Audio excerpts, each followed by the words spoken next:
ITHAN of Venus.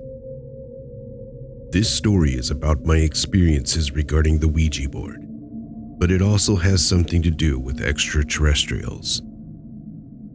It was July 1964, and we were living in the historic town of St. Thomas's Mount in India, in the state of Madras, now Chennai. It was about 8:30 p.m., and I had just come home from work. As I entered the dining room to get a drink of water, my Uncle George and Auntie Theo spoke to me excitedly. "Peter," they exclaimed together, "you won't believe who we have on the board right now." The board they were referring to was the Ouija board. Auntie Theo was visiting from Calcutta, and Uncle George was visiting from a few streets away. The Ouija board was their hobby. Uncle's wife did not approve of his messing with the occult, so our place was the venue of choice. My mom, their sister, was more tolerant. This spirit on the board called himself ITHAN. Remember this name distinctly, and claimed to be from Venus. I was crazy about astronomy and all things extraterrestrial, hence the reaction when I walked in. However, I was not overly excited. After all, any entity can say it is from Venus or any other planet. Then ITHAN broke into our short conversation to inform us that the singer Jim Reeves had just died in a plane crash. He went on to spell out the news that they hadn't found the wreckage yet, and it would be a couple of days before the news was made public. Jim Reeves' songs were very popular in India in the 60s. About 5 months later, in December 1964, Theo's brother-in-law Oscar paid us a visit from Calcutta. While we were chatting about family matters, he noticed a picture of a sailing ship on the calendar and picked it up for a closer look. We held our breaths because on the back of the calendar, Uncle George had painted the letters of the Ouija board, and Oscar found it. After an embarrassing silence, he turned to me and said, "Peter, Ella, my cousin in Calcutta, and Kathleen, a relative of Oscar, were also fooling with this thing back home and claimed they had heard from a guy from Venus. While he was still communicating with them, Jim Reeves died. We were probably one of the very first to know of his death." As you might imagine, there was a stunned silence. Then it was Oscar's turn to be surprised. "Was his name ITHAN?" I asked. It was. More than 800 miles away, this same person with the unusual name from Venus? About 3 months later, in early 1965, Oscar paid us another visit. This trip was to warn Aunt Theo about the board.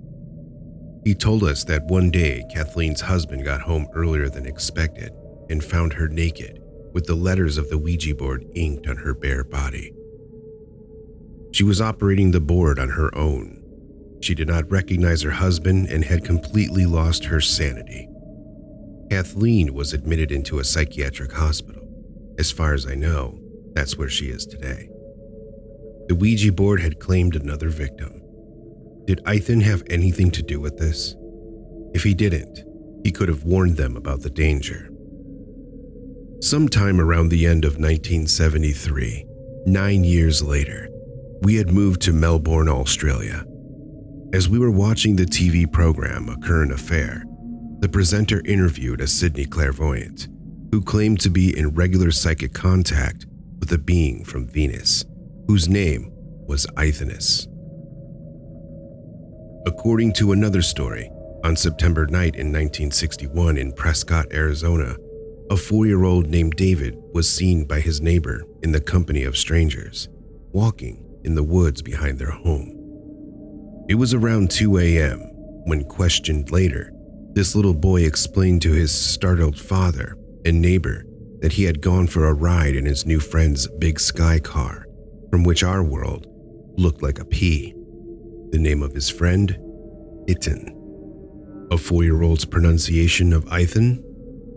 To give us an idea of the morals of this ITHAN, little David went on to describe how they stole, he used the word milked, all the engine oil out of the neighbor's car, which was locked in the garage. David's story can be read in Ruth Montgomery's fascinating book, Strangers Among Us. I would really love to know if anyone else has heard of or has any information about ITHAN. Ouija warns of a predator. What I'm going to share with you is very strange. On May 27th, I was playing with a Ouija board, asking questions about the future. The response I got from it was this: "Beware insane man." I did not know what it meant, so I dismissed it. 2 days later, I was getting ready to go to my friend's house when I heard a very deep male voice from somewhere say, "I can see you." I freaked out and realized that I left my window open, so I looked outside but saw no one there. I dismissed it as my mind playing tricks on me. At 8 p.m., it was already getting dark, so I called my friend to let her know that I was on my way. My mom and I got in the car and drove off. As we were driving, my mom and I saw a man standing on the sidewalk. He was about 5'8", was wearing black clothes, had brown hair and brown eyes. He was staring at us and smiling. That itself scared the heck out of me. As we drove by him, I looked behind me and saw this man start to walk slowly towards us. I said to my mom, "Can you drive a little faster?" And she quickly agreed. I looked back again, and he was nowhere to be seen. We get to my friend's house at 9:30. I kissed my mom goodbye and she drove off. I told my friend about the weird guy standing on the sidewalk. She said he must have been a psycho or a drunk. My friend's parents were not home since they thought we could take care of ourselves since we were both 16. We sat down and started to talk about guys in high school. In the corner of my eye, I saw a shadow pass by the window and told my friend. She checked outside but saw no one out there. It began to rain, so my friend said, "Hey, you want me to show you my basement? It's really cool." As we started to go down the stairs, we heard a loud knock coming from the front door. My friend and I went to check it out, and no one was there. We started to get spooked and sat down in the living room. As I was talking to my friend, we both saw a man standing there outside the window. I told my friend that it was the same weird man I saw earlier, and we both ran down to the basement. We heard the front door open, and we could hear footsteps. My friend said, "I locked all of my doors and windows. How the heck did he get in?"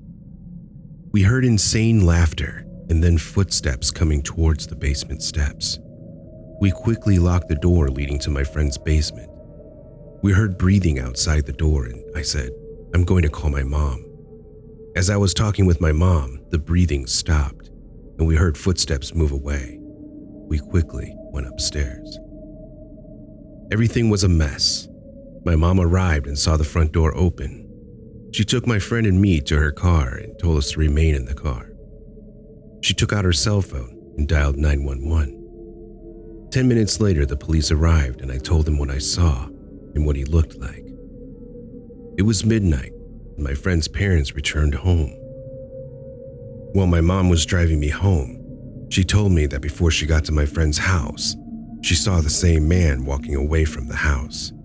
She told me that he was laughing at her as he walked by. All I know is that the Ouija board did predict the future. The Mirror Demon. I live in London, UK. I have a friend who is a medium with 3 spirit guides. A few years back, late 1990s, I went to visit him on a hot summer afternoon. I knew he had used the Ouija board, and I was quite curious. I wouldn't usually mess with one myself, but I felt safe to ask him if he could show me something. His board was homemade and drawn in permanent black ink on the wooden back of an antique dressing table mirror. He sat on the sofa and I sat opposite on the floor with my back against the wall, about 6 feet away. He rested the mirror and Ouija board on his lap and placed a small unturned glass on the board, but he didn't touch the glass. I asked him if he was going to touch it, and he said it would move by itself. We sat for a good 5 to 10 minutes as he tried to meditate or go into a trance, but the neighbors were mowing the lawn and the guy downstairs' wife was shouting, "Do you want something to drink?" My friend said he couldn't concentrate, but would try again later. He leaned the mirror against the wall to his left, and as he sat down, he said, "Come on, Robert, where are you?" Robert is his dead cousin. Suddenly, the hairs stood up all along my arms, up the back of my neck, and over my head. It felt like time had slowed down, almost standing still. The whole room went different. The angles of the room were all out, and it wasn't a square anymore. It was weird. Then the mirror started shaking violently. I could hear the glass bending, and I thought the mirror was going to shatter. The sunlight was bouncing off the mirror all around the room, and it was also turning towards me. I lifted my arms to shield my face in case it exploded, and it stopped shaking. The surface of the mirror became like a liquid, and 2 hands came out of this mercury, gripped either side of the mirror frame, and it began to pull itself out into the room. I thought it was going to climb right out, but it didn't. It just had its upper torso out of the mirror into the room. The shining liquid mercury shape of a powerful man. I felt like it was looking right into me, at my soul. Then I saw its eyes, 2 flashes of golden light. It spoke to my mind, said, "We are real." Then it sort of folded back into the mirror in a split second, and the room went normal again, like time had suddenly been unbent and restarted the same as before, with the neighbors busy doing their gardening on a hot summer afternoon. During the experience, my friend couldn't turn around as he was unable to move, but he heard the glass bending and saw the sun's reflection bouncing all over the room as the mirror flexed and shook. He said that he could see it all in his mind's eye, but that he was just looking at my face, which I'm sure must have been a picture. I only went back there once and felt very creepy near the mirror. I forced myself to pick it up and tried to bend it, but the wood must have been over an inch thick and very old, hard oak. I put it down in case something grabbed me and pulled me into another dimension.